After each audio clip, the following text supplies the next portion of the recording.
किसी ने बड़े कमाल की बात कही है कि माँ बाप से और ज्यादा प्यार करो, क्योंकि हम तो बड़े हो रहे हैं लेकिन वो बूढ़े हो रहे हैं। नमस्ते दोस्तों, मेरा नाम है आरजे कार्तिक। एक महिला की कहानी सुनाता हूं जिसकी नई नई शादी हुई थी। अरेंज्ड मैरिज थी, वो अपने पति से ज्यादा मिली नहीं थी। जो सुहाग रात थी, उस रात में पति उसके लिए बढ़िया भोजन बना करके एक अच्छी थाली लेकर के सजा करके आया बेडरूम में। और इस महिला ने कहा कि पहले मम्मी जी को, सासू माँ को तो भोजन करा दो। तो उस आदमी ने कहा कि अरे छोड़ो ना, मेरी माँ ऐसी है, बेकार है, बूढ़ी है, छोड़ो तुम खाना खाओ, तुम्हारे लिए लाया हूं। आज ऐसी फालतू की बातें मत करो, ऐसे ही बीमार रहती है, छोड़ो तुम खाना खाओ। इस महिला ने फिर कहा कि नहीं, आप माँ को खिला दीजिए खाना, मैं खा लूंगी बाद में। वो आदमी जिद पड़ गया, नहीं तुम खाओ पहले, वो तो ऐसी है। इस महिला को बहुत बुरा लगा। अचानक से इसने अपना बैग उठाया और चल दी, पहुंच गई अपने घर और थोड़े दिनों में तलाक के पेपर भेज दिए। तलाक ले लिया इस आदमी से। थोड़े दिनों बाद उस महिला ने दूसरी शादी कर ली, इस आदमी ने भी दूसरी शादी कर ली। दोनों की अपनी अपनी फैमिली बस गई।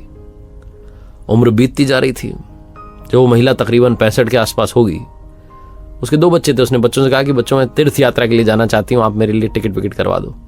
तो बच्चों ने कहा माँ ऐसा नहीं, हम आपके साथ चलेंगे, हम भी घूमेंगे।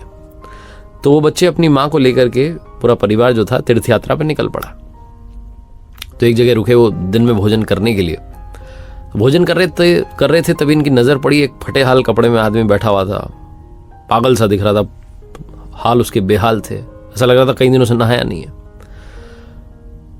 तो ये जो महिला थी, इसने अपने बच्चों से कहा कि जाओ जाकर के उसे नहला दो और अच्छा भोजन करवा दो, बहुत परेशान लग रहा है। बच्चों ने कहा ठीक है। नहला करके तैयार करके जब लाए उस व्यक्ति को वापस भोजन कराने के लिए, तो ये महिला चौंक गई, क्योंकि आदमी वही था जो इसका पहला पति था, जिसे ये पहली ही रात में उसी दिन छोड़ करके आ गई थी कि चलो मुझे रहना नहीं।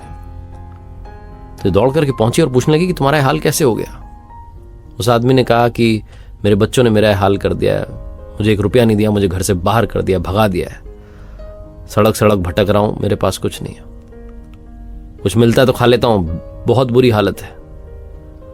इस महिला ने बोला कि तुमने आज तक नहीं पूछा, लेकिन आज तुम्हें बताती हूं कि मैंने तलाक क्यों लिया था, उसी रात में वापस क्यों आ गई थी। क्योंकि उस रात में तुम मुझे पहले भोजन कराना चाहते थे, अपनी माँ को जो इतने सालों से तुम्हारे साथ रह रही है, उसको तुम इज्जत नहीं दे रहे थे। जब तुमने अपनी माँ की इज्जत नहीं की, तो तुम्हारे बच्चे तुम्हारी क्या इज्जत करेंगे। ये मेरे बच्चे हैं, मैंने इनसे कहा था कि मुझे तीर्थ यात्रा पर जाना है, अकेले जाना है, कह रहे नहीं, जिद कर ली कि साथ चलेंगे, आपको परेशानी नहीं आने देंगे। जो अपने माँ बाप की इज्जत करता है, बच्चे भी उसकी इज्जत करते हैं, दुनिया भी उसकी इज्जत करती है। यही तो मैं तुम्हें समझाना चाहती थी, लेकिन बहुत देर हो गई। छोटी सी कहानी, सार वही है कि हम बड़े हो रहे हैं, लेकिन हम ये भूल जाते हैं कि हमारे माँ बाप बूढ़े हो रहे हैं। उनकी फिक्र कीजिए, उनकी कद्र कीजिए, उनका आशीर्वाद दुनिया में आपको बहुत ऊंचाई पर लेकर के जाएगा। एक बार फिर से वही बात जो अक्सर आपसे कहता हूं, कर दिखाओ कुछ ऐसा कि दुनिया करना चाहे आपके जैसा।